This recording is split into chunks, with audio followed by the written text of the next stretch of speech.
Matapos ang kontrobersyal na paghihiwalay nila ng kapamilya actress na si Andrea Brillantes, spotted ang basketballistang si Richie Rivero, kasama ang beauty queen politician, na si Leren May Bautista.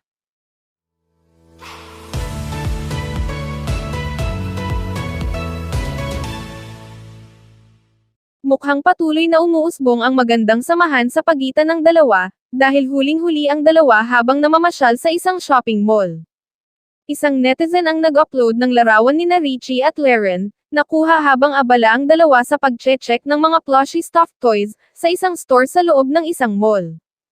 Base sa in-upload ng isang fan, makikitang nakasuot ng face masks, cap, at eyeglasses ang binata habang nasa tabi naman nito si Leren. May ilan pang netizen na nag-upload ng photo ni Richie at Leren, nakuha naman sa ibang anggulo. Kaya naman curious ang madlang people, kung may namumuong something na nga ba sa dalawa, lalo na't alam na ng publiko na hiwalay na ang binata sa kapamilya star na si Andrea Brillantes. O di kaya'y, totoo ang mga balitang, matagal na nilang niloloko si Andrea. Bukod pa rito, may lumabas ring report, na kung saan ay makikita ang dalawa na magkasamang nagja-jogging sa Freedom Park, ng University of the Philippines Los Baños.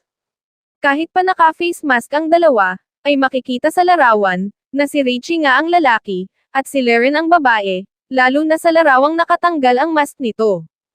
Hindi ito ang unang pagkakataon na nalink ang dalawa sa isa't isa.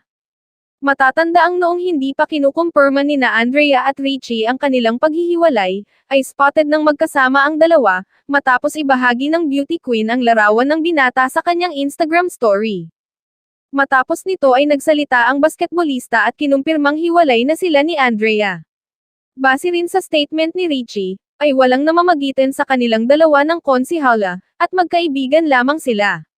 Ngunit mukhang mas nagiging close ang dalawa, lalo na't single na ang binata. Wala pa namang reaksyon si Leren at Richie hinggil sa isyu.